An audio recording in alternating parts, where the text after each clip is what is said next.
Hello, নমস্কার। আজকে বর্গমূল এবং বর্গ নির্ণয় কিভাবে করব সেই অঙ্কগুলো নিয়ে আলোচনা করব। বর্গ ও বর্গমূল দেখে নিই।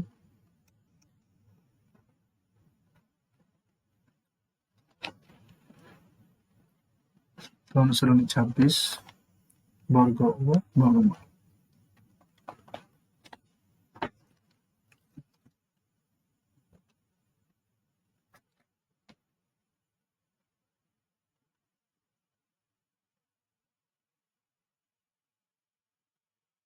প্রথমে আমাদের জানতে হবে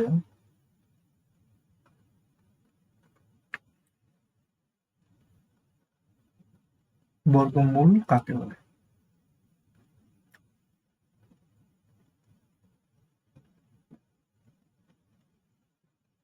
বর্গমূল কাকে বলে দেখে নিই। বর্গমূল কাকে বলে?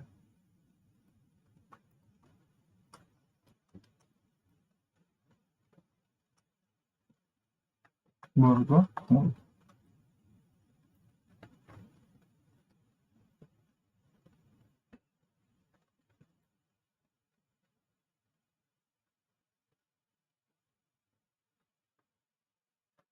আর কি? বর্গ।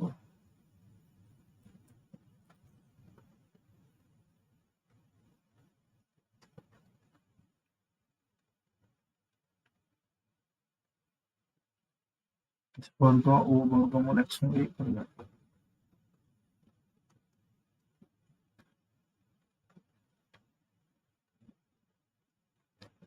বর্গ ও বর্গমূল।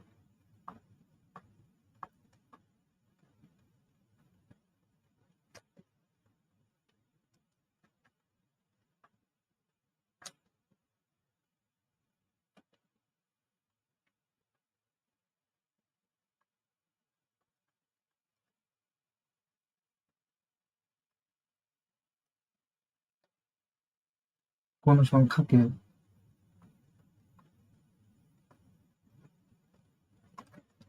কোন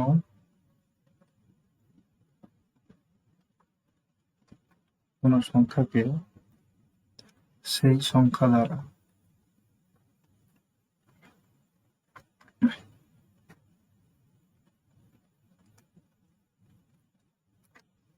সেই সংখ্যা দ্বারা গুণ করলে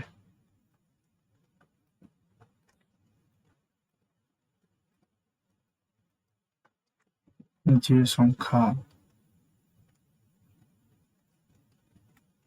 গুণ করলে যে সংখ্যা বা যে গুণফল পাওয়া যায়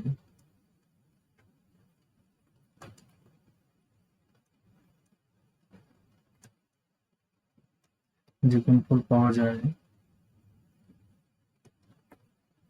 সেই গুণফলকে সেই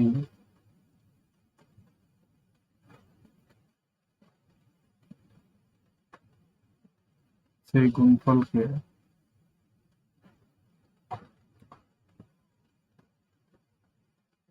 ওই সংখ্যার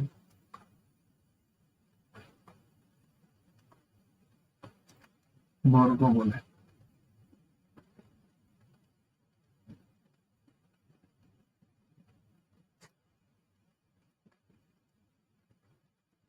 ওই সংখ্যার বর্গ বলে। আর কোনো সংখ্যাকে কোনো একটা সংখ্যাকে সেই সংখ্যা দ্বারা গুণ করলে যে গুণফল পাওয়া যায় সেই গুণফলকে ওই সংখ্যার বর্গ বলে। তাহলে বর্গমূল কাকে বলে? এই যে সংখ্যাটাকে গুণ করলাম ওই সংখ্যা দিয়ে, সেই সংখ্যাটাকে বলা হয় ওই সংখ্যার গুণফলের বর্গমূল। আর প্রথম সংখ্যাটিকে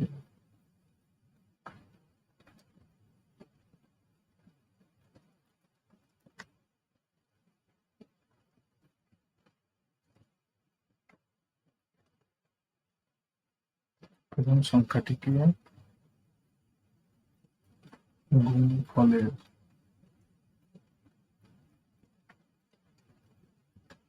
বর্গমূল বলে।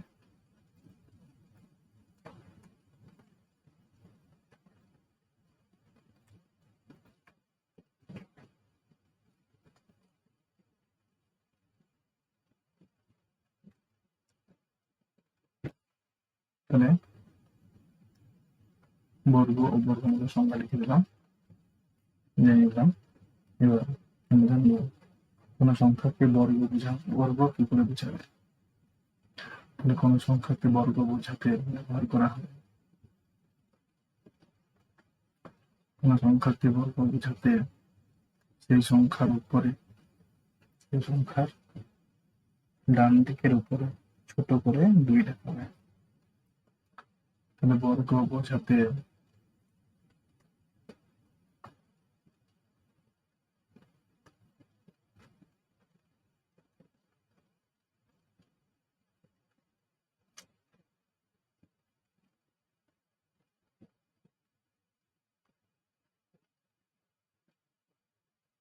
বর্গ বোঝাতে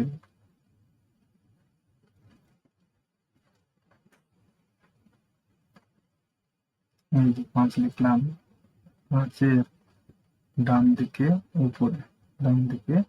উপরে ছোট্ট করে 2 লেখা হয়। ছোট্ট করে কি লেখা হয়? 2 লেখা হয়।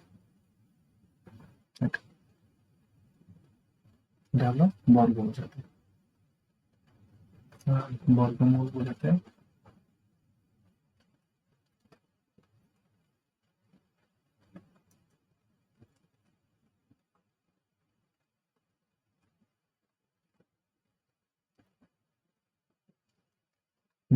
বোঝাতে সংখ্যাটার উপরে বর্গমূলের চিহ্ন দেওয়া হয়।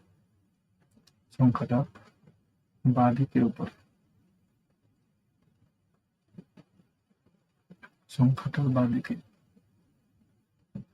এই চিহ্নটা দেওয়া হবে। যেমন এখানে 25-এর উপর এই যে চিহ্নটা দেখতে পাচ্ছ, এই চিহ্নটাকে কিছু চিহ্ন বলা হয় বর্গমূল এর চিহ্ন বলা হয়। তাহলে এটা হলো বর্গমূলের চিহ্ন, এটা হলো বর্গের চিহ্ন। এই যে সংখ্যা দিয়েছি, এই 5 লিখেছি, এই 5-এ দেখো ডান দিকে উপরে লিখেছি 2, কিন্তু 5-এর কি লিখছি? অর্ধেক, তাই না? মানে যে সংখ্যাটার বর্গ লিখবো তার কি হবে? তার অর্ধেক হবে। কত বড় লিখলে হবে, ছোট করে লিখতে হবে। আর বর্গমূলের চিহ্নটা দিতে হবে। ঠিক আছে, তো এবার আমরা দেখব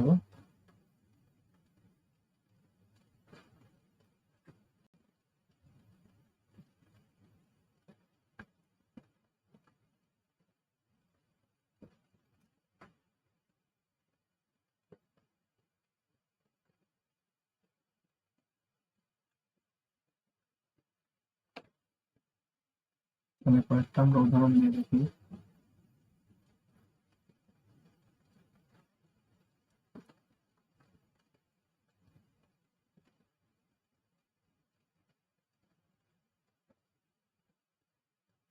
তাহলে একের বর্গ কত? না, 1। একের বর্গ মানে কি? এই 1টা কয়বার গুণ? না, 2বার গুণ। 2বার গুণ করে যেটা হবে সেটা হলো কি? 1 এবার আমরা দেখি, এবার 10-এর বর্গ। কার বর্গ? 10-এর বর্গ। 10-এর বর্গ কি হয়? না, 10 গুণন 10, তাই তো? 10 গুণন 10 কি হবে? দেখো, গুণের সময় সংখ্যাগুলো যতগুলো শূন্য থাকবে, এই শূন্যগুলো গুণে গুণে পিছনে বসাতে হবে। একটা শূন্য আর এখানে একটা শূন্য, 2টা শূন্য, তাই না? এখানে একটা শূন্য, এখানে একটা শূন্য। তাহলে ডান দিকের শূন্যগুলোকে গুণে গুণে বসিয়ে দিতে হবে। কয়টা শূন্য? একটা, দুইটা। তারপরে সংখ্যাটাকে গুণ করতে হবে। কি আছে? এক, এক, এক, একে এক। এবার যদি আমরা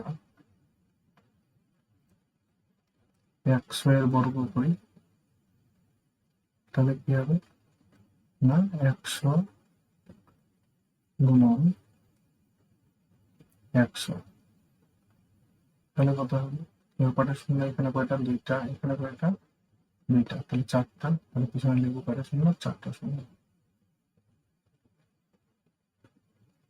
তবে এক, একে এক। বুঝা গেল? যদি 3টা শূন্য থাকে, মানে 1000-এর যদি বর্গ বার করি তাহলে কি হবে? 1000 গুণন 1000।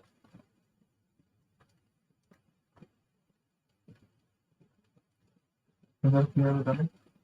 ধরো কয়টা শূন্য আছে? এখানেও 3টা। এখানে কয়টা? 3টা। তাহলে কয়টা শূন্য লিখবো? 6টা। 1, 2, 3, 4, 5, 6। এক, একে এক। বুঝা গেল? তাহলে যদি একের বর্গ কি হবে? একই হবে। আর ওর পিছনে শূন্য হলে, একটা শূন্য থাকলে কত হবে? না, দুইটা শূন্য হবে। দুইটা শূন্যের বর্গ বার করলে 4টা শূন্য হবে। 3টা শূন্যের বর্গ বার করলে 6টা শূন্য হবে। এভাবে যদি আমরা 4টা শূন্যর বর্গ বার করি, মানে 10,000-এর বর্গ বার করি, তাহলে কি হবে? 10,000 গুণন 10,000। কয়টা শূন্য হবে তাহলে? 4টা। হলো 4টা হবে কয়টা শূন্য? 8টা দিতে হবে। 2, 3, 4, 5, 6, 7, 8। এক, একে এক। তার মানে যতগুলো শূন্যের উপরে স্কোয়ার থাকবে, মানে বর্গ চিহ্ন থাকবে, সংখ্যাটা কি হবে? সংখ্যাটাতে কি হবে? তার চেয়ে ডবল শূন্য হবে। হয়ে যাচ্ছে? মানে এখানে যদি থাকবে 4টা, এদিকে হবে 8টা। এখানে যদি থাকবে 3টা শূন্য, এদিকে হবে 6টা শূন্য। হ্যাঁ, এখানে যদি থাকে 2টা শূন্য, এদিকে হবে কটা? 4টা। এখানে কটা? একটা। এখানে কটা হয়ে গেছে? 2টা। এখানে 1 হয়ে যাবে। ঠিক আছে? আশা করি বুঝতে পেরেছো। এটা গেল 1 এবং 0 এর বর্গ নির্ণয়। এবার আমরা দেখবো পিছনে যদি কি থাকে? 9 থাকে। কোনো সংখ্যা যদি কি থাকে? শুধু 9 থাকে, তাহলে তার বর্গ কি করে বার করবো? দেখি। তাহলে আমরা দেখি যদি কি থাকে 9, তো 9 এর বর্গ। তো 9 এর বর্গ মানে কি? 9 গুণন 9, তাই না? তো 9 গুণন 9 কত? আমরা করে জানি 9 9 কত? 81। তাই তো? 9 9 81। আচ্ছা, এটা খুব সহজেই করতে পারলাম। কিন্তু যদি এবার 2টা 9 থাকে তাহলে কি হবে? মানে 2টা 9 99। 99 গুণন 99, তাই কি না? তো 99 আর 99 গুণ করলে কি হবে? তাহলে এখানে দেখো কয়টা 9 আছে? 2টা 9, তাই তো? 2টা 9 আছে। তাহলে 2টা 9 থাকলে প্রথমে আমরা কি লিখবো? একটা 9 লিখবো। কি লিখবো? একটা 9 লিখবো।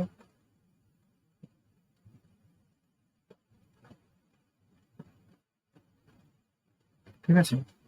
কি লিখবো? 9 লিখবো। 2টা 9 এর বর্গ, তাহলে একটা 9, তারপরে একটা 8। হুম, তাহলে 2টা 9 এর বর্গ বার করলে, 2টা 9 এর বর্গ বার করলে প্রথমে লিখতে হবে 9, তারপর তার চেয়ে একদম 8, তারপরে কি বসাতে হবে? 0। ঠিক আছে? হ্যাঁ, একটা 9, একটা 8, একটা 0, একটা এক।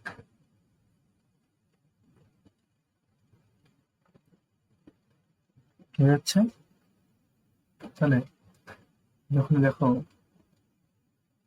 একটা 9-এর স্কোয়ার, এখানে কি লিখলাম, একটা 8, একটা 1, 81। দুইটা 9-এর ক্ষেত্রে আমাদের একটা 8, একটা 1। ঠিক আছে, এটা কিন্তু থাকছে। এবার তো একটা 9-এর জন্য তো আমাদের কি, একটা 8, একটা 1, মানে 81। এই যে সামনের 9টা, এই 9টার জন্য কি করবো না, সামনে একটা 9 আর এইখানে একটা 0, মানে 8 আর 1-এর মাঝখানে একটা 0। বুঝা গেল? তাহলে দুইটা 9 থাকলে আমরা কি করবো, প্রথমে লিখে নিলাম, আমরা থেকে দেখাচ্ছি। একটা 9 হলে কত লিখছি, 8, 1, এই ঘর আর এই ঘর ফাঁকা থাকলো। এবার যদি দুইটা 9 হয় তাহলে কি হবে, দুইটা 9-এর ক্ষেত্রে তাহলে কি হবে, এই যে 8 আছে আর এই 1, এটা কিন্তু থেকে গেল। ঠিক আছে, তাহলে এবার এই 9-এর জন্য 81 লিখলাম। এবার সামনের যে 9 আছে দশকের ঘরে, তাহলে এই 9টা এখানে বসিয়ে দেবো। ঠিক আছে, আর এখানে একটা কি বসিয়ে দেবো, 0 বসিয়ে দেবো। বুঝা গেল? আচ্ছা, তাহলে যদি 3টা 9 হয় তাহলে কি করবো, মানে 999 এর বর্গ, তাহলে কত হবে, 999 গুণন 999। তাহলে সেই একই নিয়ম, প্রথমে লিখবো আমি কত, 8, তাহলে এখানে লিখবো কত আমি, 1, 81 আমি লিখে নিলাম।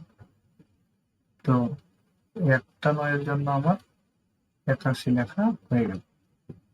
এবার কয়েকটা 9 আছে সামনে, সামনে আছে দুইটা 9, কয়টা 9 আছে, দুইটা 9। এই দুইটা 9-এর জন্য আমরা কি করবো, এইখানে আমরা বসিয়ে দেবো দুইটা 9।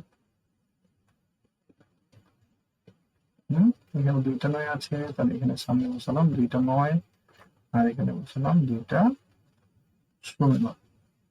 বসলাম দুইটা 0। বুঝা গেল?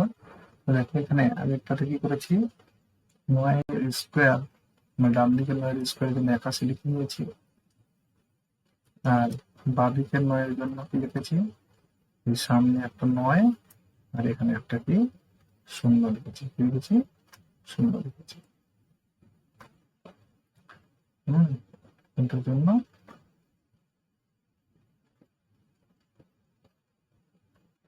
এই যে 9টা, এই 9-এর জন্য এখানে একটা 9 আর একটা কি 0।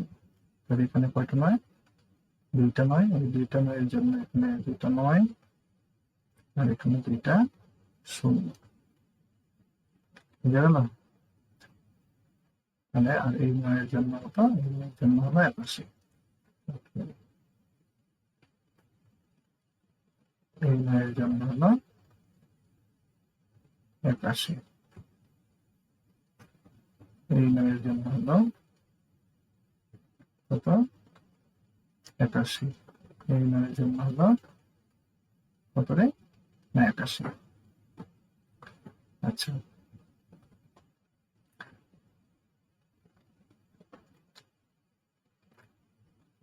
আচ্ছা, পরেরটাতে এবার ধরে নাও আমি 4টা 9 নিচ্ছি, মানে 9,999, 9,999।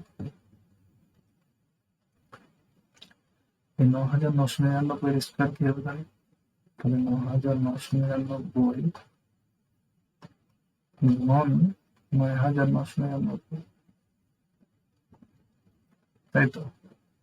তাহলে আমাদের নিয়ম কি, এই যে শেষের 9টা, এর জন্য আমাকে কি লিখতে হবে, 81 লিখতে হবে, তাই তো? লিখতে হবে 81, তো 81 আমি লিখে নিলাম। ঠিক আছে। এবার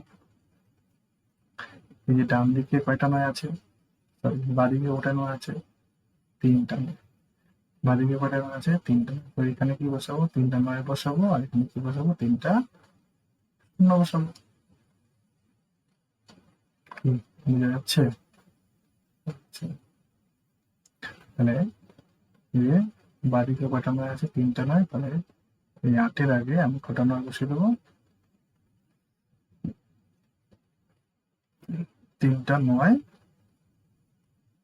বসিয়ে দেবো। কটা নয় বসালাম, 3টা নয় বসালাম, আর এখানে 3টা শূন্য বসিয়ে দেবো। বুঝা গেল? তো আরেকটা দিয়ে দেখাই, যদি 5টা নয় থাকে,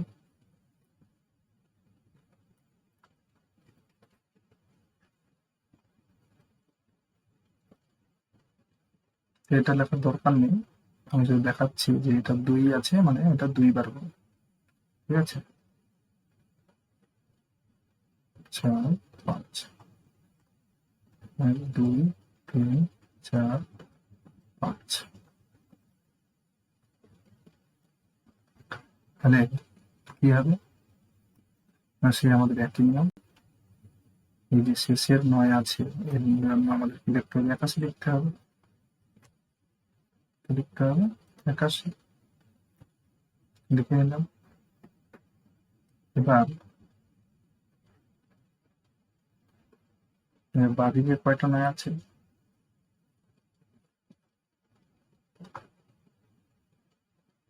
4টা 9।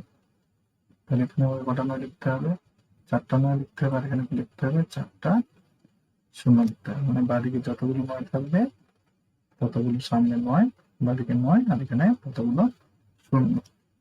তাহলে কি, তাহলে তাহলে এখানে কটা 9 লিখবো, 4টা 9, 2 3 4, এখানে কটা শূন্য, 4টা শূন্য। বুঝতে পারলে? তাহলে দেখো খুব সহজেই কিন্তু আমরা এই গুণগুলো করতে পারলাম, বর্গ বার করতে পারলাম। আচ্ছা,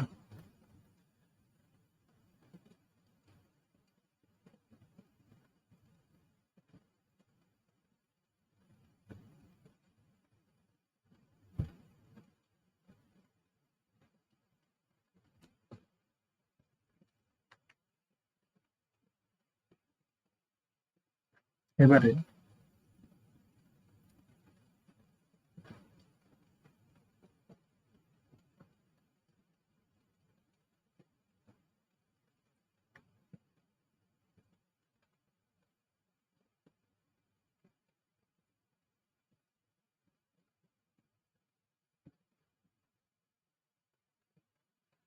আমরা দেখবো তাহলে এই সংখ্যা আর বর্গ সংখ্যাতে কতগুলো অঙ্ক থাকে। ঠিক আছে, তো দেখি তাহলে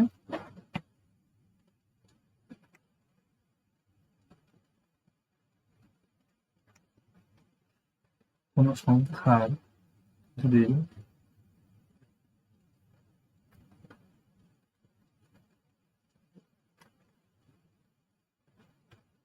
সংখ্যা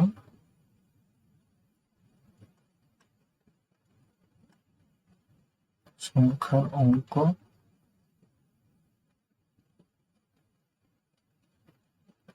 আর এখানে বর্গ সংখ্যার অঙ্ক,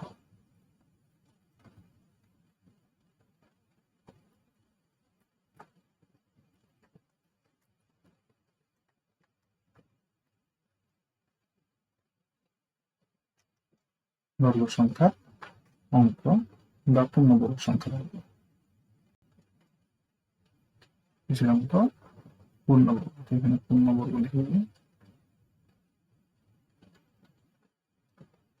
পূর্ণবর্গ সংখ্যার অঙ্ক। মানে কয়টি করে অঙ্ক থাকবে। এই সংখ্যার অঙ্ক, সংখ্যা যদি 1 অঙ্কের হয়, কত অঙ্কের, 1 অঙ্কের, কত অঙ্কের, 1 অঙ্কের।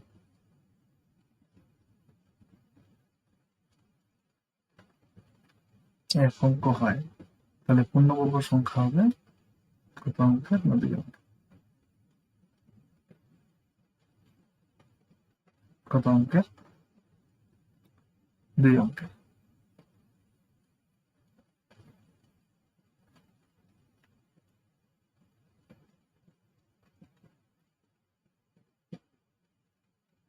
কত অঙ্কের? না, এক অঙ্কের বা 2 অঙ্কের। কত অঙ্কের?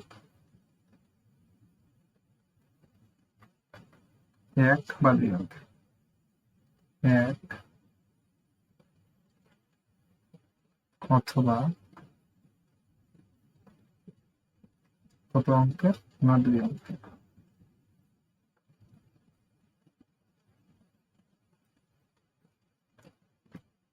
তাহলে সংখ্যাটা যদি একটা অঙ্ক থাকে, আমরা যদি আমি বার করি একের স্কোয়ার, মানে একের বর্গ, তাহলে কত? 1। 2 এর বর্গ 4,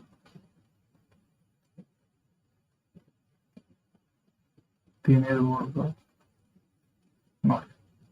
তাহলে দেখো সংখ্যাটা কত? এক অঙ্কের। পূর্ণবর্গ সংখ্যাটাও এক অঙ্কের হবে। যদি আমি 4 এর বার করি, 4টা কত অঙ্কের? এক অঙ্কের। তাহলে এর বর্গ হবে কত অঙ্কের? 4 4 16। কত অঙ্কের হয়ে গেল?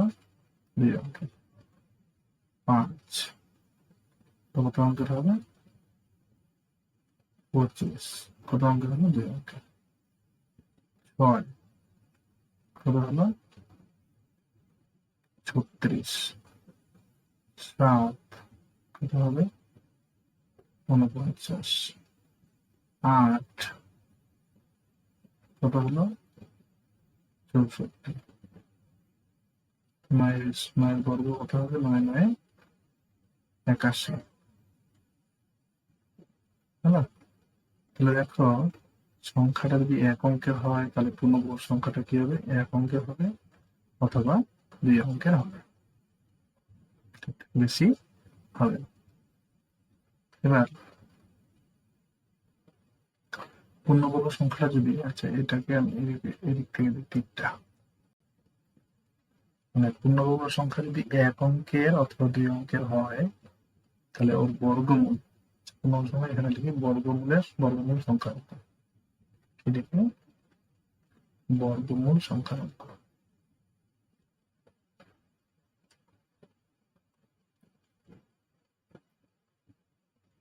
বর্গমূল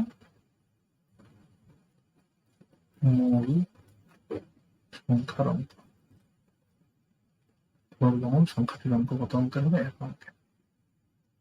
তাহলে পূর্ণবর্গ সংখ্যা যদি 3 অথবা 4 অঙ্কের হয়, তাহলে বর্গমূলটা কত অঙ্কের হবে? না, বর্গমূলটা হবে 2 অঙ্কের। কত অঙ্কের? 2 অঙ্কের।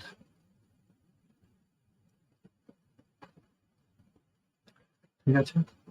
এটা যদি 5 অথবা পূর্ণবর্গ সংখ্যা যদি 5 অথবা 6 অঙ্কের হয়, তাহলে বর্গমূল হবে 3 অঙ্কের। তাহলে এটা যদি পূর্ণবর্গ সংখ্যা যদি 7 অথবা 8 অঙ্কের হয়, তাহলে বর্গমূলটা হবে কত অঙ্কের? না, 4 অঙ্কের। তো এটা যদি 5 অঙ্কের হয়, বর্গমূলটা যদি কি হয়? 5 অঙ্কের সংখ্যা হয়, তাহলে এর পূর্ণবর্গ সংখ্যা হবে 9 অথবা 10 অঙ্কের।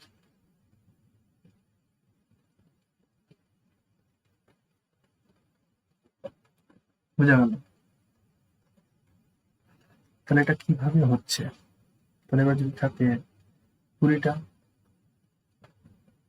কোনো সংখ্যায় যদি কোন একটা পূর্ণবর্গ সংখ্যায় যদি 21টি অঙ্ক থাকে অথবা 25টি অঙ্ক থাকে, তাহলে তার বর্গমূল কয় অঙ্কের সংখ্যা হবে? পূর্ণবর্গ সংখ্যা যদি 25টা হয়, 25টি হয়, তাহলে কত অঙ্কের কিভাবে বার করবো? এটাকে 2 দিয়ে ভাগ করবো, 2 ভাগ করবো আর 2 দিয়ে ভাগ করে নেব। 2 দিয়ে ভাগ করলে কত? 2 একে 2, 2 দুগুণে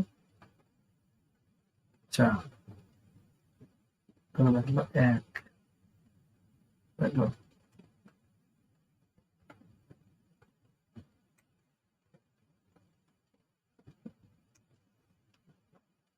তাহলে এই যে 1 বাঁচলো, তাহলে কি হয়ে গেল? এদিকে 1 বাঁচলো মানে কি বেশি হয়ে গেল? তো এরকম হয়ে গেল, অ্যান্সারটা হয়ে গেল কত? 12.5 হয়ে গেল, তাই তো? কত হয়ে গেল? 12.5 হয়ে গেল। এই যে 12.5 হয়ে গেল, তার মানে 12.5টা সংখ্যা অঙ্ক হতে পারে? তাহলে কয়টা অঙ্ক হবে? 25টি থাকলে বর্গমূল কত অঙ্কের? না, 12.5 হবে না। তো অঙ্ক সংখ্যা হতে পারে না, তাহলে কত অঙ্কের হবে? না, 13টি অঙ্কের। তাহলে বর্গমূল হবে 13টি। পূর্ণবর্গ সংখ্যা যদি থাকে 25টি, তাহলে তার বর্গমূল হবে 13টি অঙ্ক বা 13 অঙ্কের সংখ্যা। আশা করি বুঝতে পেরেছ। আচ্ছা, যদি থাকে 28টি, 28কে 2 দিয়ে ভাগ করলে কত হবে? তাহলে 14টি। এটা তো মিলেই গেল। যদি না মিলে, যদি এরকম অর্ধেক থেকে যায়, তাহলে পরের সংখ্যা যেমন 12.5, তার মানে 13টা নিতে হবে। এখানে যদি 14.5 হয়, যেমন এখানে 29টা নিলে কত হবে? 14.5, তার মানে কটা অঙ্ক হবে? 15টি অঙ্ক হবে।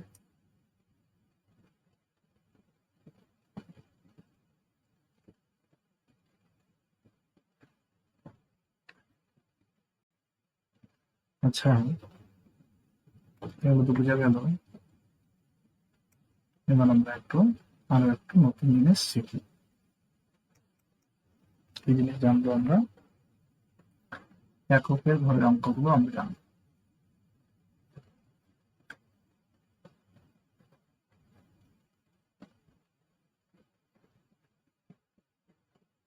সে ঘরের অঙ্ক, এককের ঘরের অঙ্ক। তো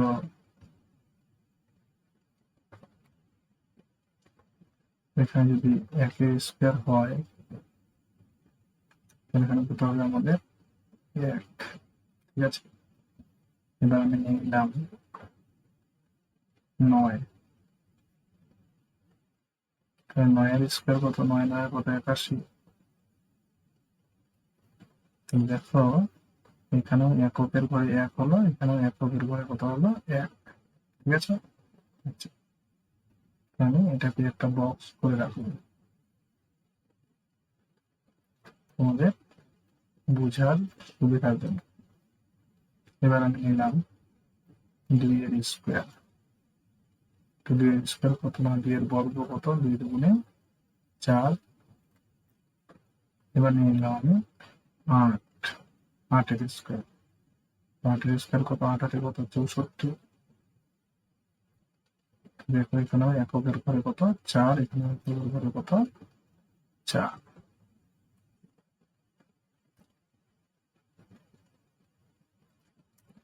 বুঝা গেছে? আচ্ছা, পরেরটা দেখি। 3 নিয়ে নিই। 3 এর স্কোয়ার কত? 3 এর বর্গ কত? 3 3 কত?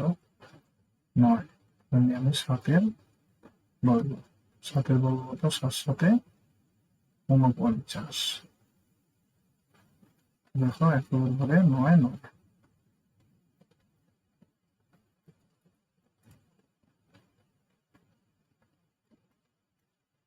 আচ্ছা, এবার আমি নিয়ে গেলাম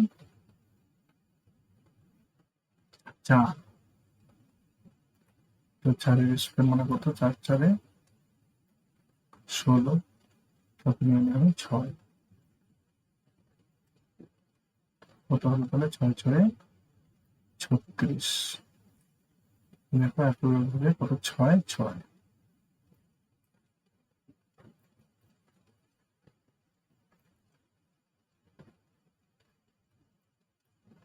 এককের ঘরের অঙ্ক 6, এখানে এককের ঘরের অঙ্ক 6। এবার আমি নিয়ে নিই 5, তো 5 5 কত 25।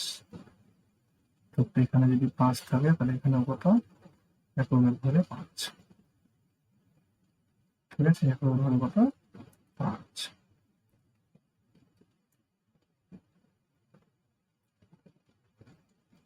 কত এককের ঘরে 5।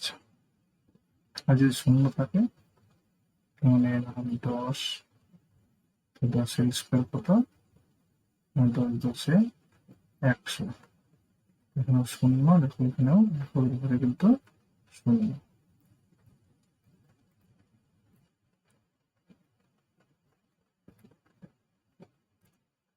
বুঝা গেছে? তাহলে আমরা দেখলাম যদি এককের ঘরে পূর্ণবর্গ সংখ্যার এককের ঘরে যদি কত হয় 1 1 থাকে তাহলে তার বর্গমূল হবে 1 অথবা 9। বর্গমূলের এককের ঘরে 1 হবে অথবা 9। যদি এককের ঘরে 4 থাকে তাহলে বর্গমূলের এককের ঘরে থাকবে 2 অথবা 8।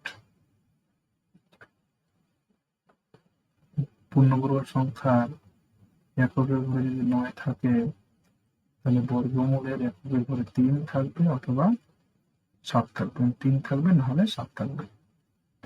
পূর্ণবর্গ সংখ্যার এককের ঘরে যদি 6 থাকে তাহলে বর্গমূলের এককের ঘরে থাকবে কত 4 অথবা 6। আর পূর্ণবর্গ সংখ্যার এককের ঘরে যদি 5 থাকে তাহলে বর্গমূলের এককের ঘরেও কত হবে 5 হবে। এবার পূর্ণবর্গ সংখ্যার এককের ঘরে যদি 0 থাকে তাহলে বর্গমূলের এককের ঘরেও কি থাকবে 0 থাকবে। বুঝা গেছে? তো বুঝতে না পারলে অবশ্যই কমেন্ট করে জানাবে, আমি আরো একটা ভিডিও বানিয়ে দেবো।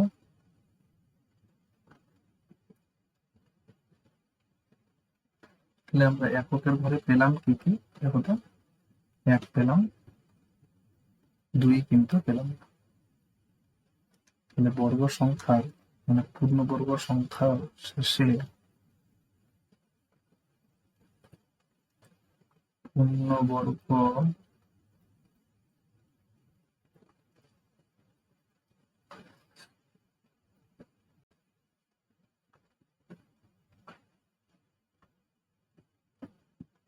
সংখ্যার এককের ঘরে কখনোই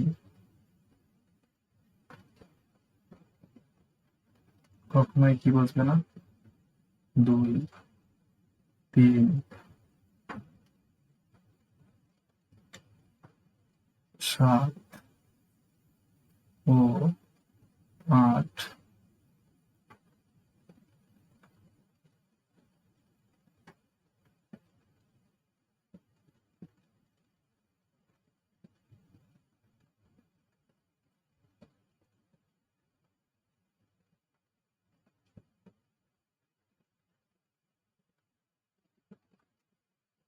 বসবে না। এটা আমাদের মাথায় রাখতে হবে। তাহলে পূর্ণবর্গ সংখ্যার এককের ঘরে দেখো কি বসেনি 2 ও বসেনি, 2 নাই, 3 নাই, 7 নেই, আর কি নেই 8 নেই, এর মধ্যে কখনোই বসবে না। ঠিক আছে? তো এবার আমরা দেখি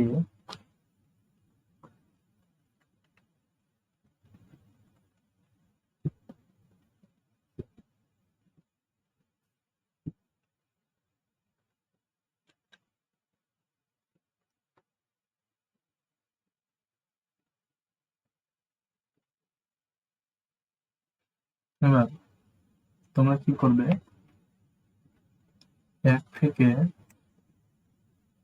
1000-এর মধ্যে পূর্ণবর্গ সংখ্যাগুলো মুখস্থ করে ফেলবে। 1 থেকে 1000-এর মধ্যে পূর্ণবর্গ সংখ্যাগুলো কি করবে, মুখস্থ করবে। এখন লিখছি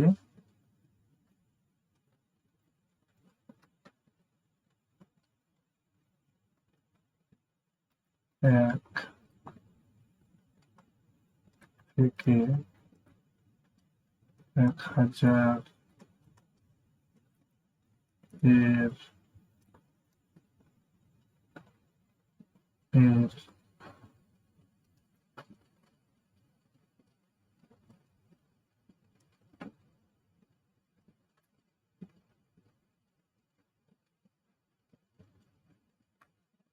এর মাঝের কি সংখ্যা, পূর্ণ বর্গ সংখ্যা।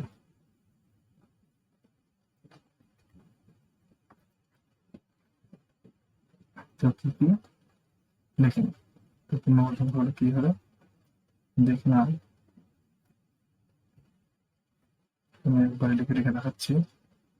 1-এর স্কোয়ার কত, 1, 2-এর স্কোয়ার 4, 3-এর স্কোয়ার 3 3-এ 9, 4-এর স্কোয়ার মানে 4 4-এ 16, 5-এর স্কোয়ার মানে 5 5-এ 25,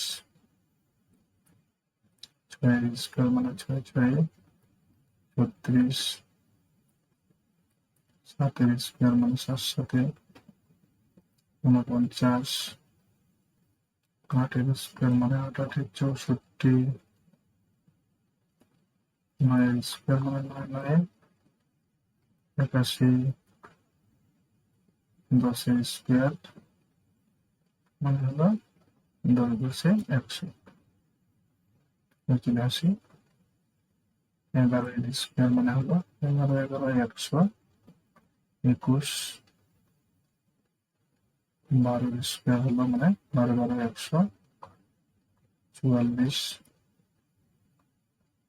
13-এর স্কোয়ার মানে হলো 13 13 100, কত 69,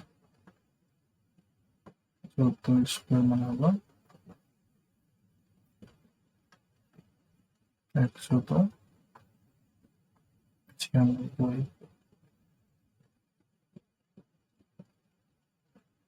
15-এর স্কোয়ার মানে হলো 225, 15 15 225, 16-এর স্কোয়ার হলো 256,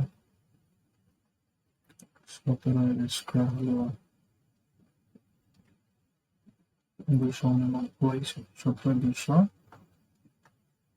289, 18-এর স্কোয়ার হলো 18 324, 19-এর স্কোয়ার হলো 19 361,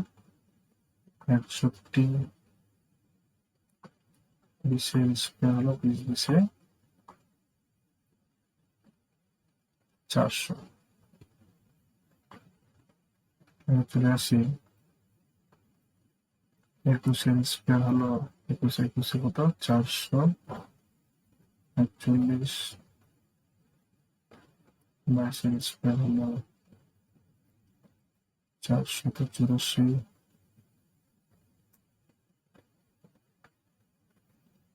23-এর স্কোয়ার হলো 529,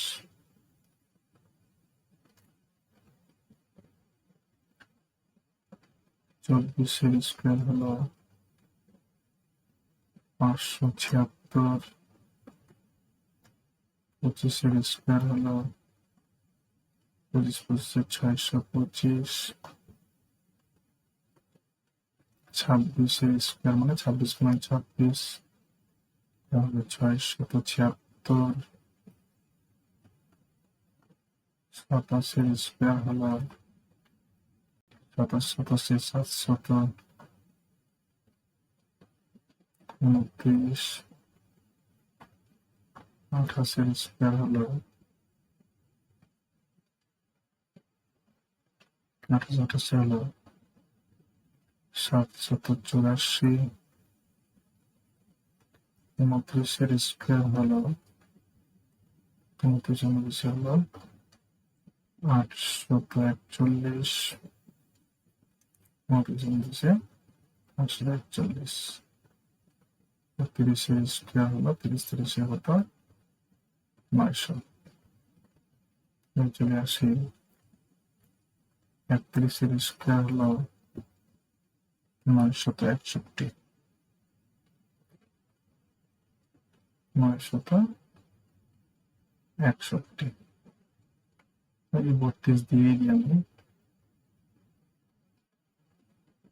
32 হয়ে যাচ্ছে কত 1000,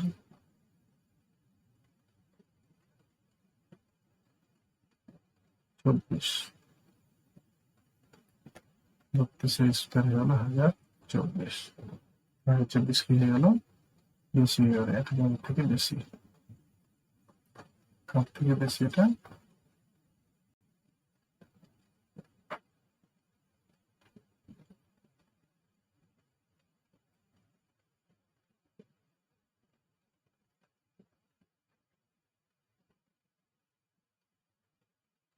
থেকে বেশি।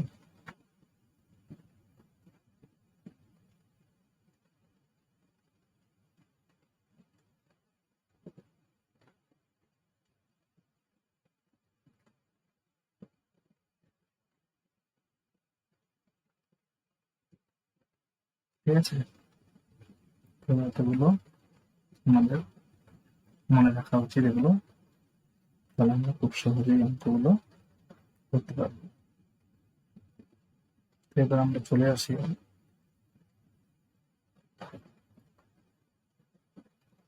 অনুশীলনীতে। এতক্ষণ থেকে আমরা নিয়মগুলি জানতে পারলাম। বর্গমূল কাকে বলে, বর্গ বোঝাতে কি লেখা হয়, বর্গমূল বোঝাতে কিরকম লেখা হয়, এক অথবা 1 শূন্য থাকলে কিরকম হয়, 9 থাকলে কিরকম হয়, এগুলো আমরা শিখলাম। এককের ঘরে অঙ্ক হয়, কোনগুলো এককের ঘরে অঙ্ক হয় না, এটা আমরা শিখলাম। 1 থেকে 1000 মধ্যবর্তী মাঝে কতগুলি পূর্ণবর্গ সংখ্যা আছে সেটা আমরা দেখব। কয়টা আছে না 31টা, তাই তো। 1 থেকে 1000 মধ্যে কয়টি পূর্ণবর্গ সংখ্যা আছে না 31টা। ঠিক আছে,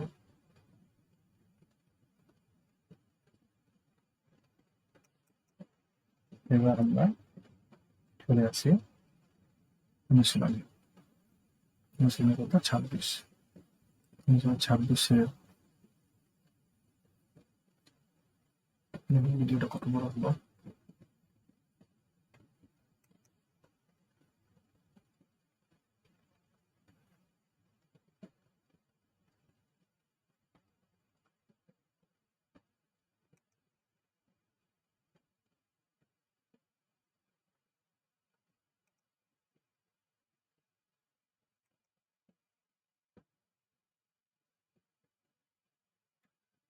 ভিডিওটা অনেক বড় হয়ে গেছে, 48 মিনিট হয়ে গেছে।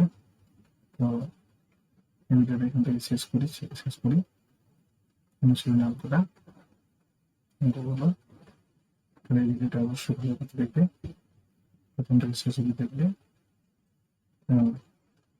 এইগুলো ভালো মতো বুঝে গেলে অনুশীলনী অঙ্কগুলো খুব সহজেই করতে পারবে। ধন্যবাদ, নমস্কার।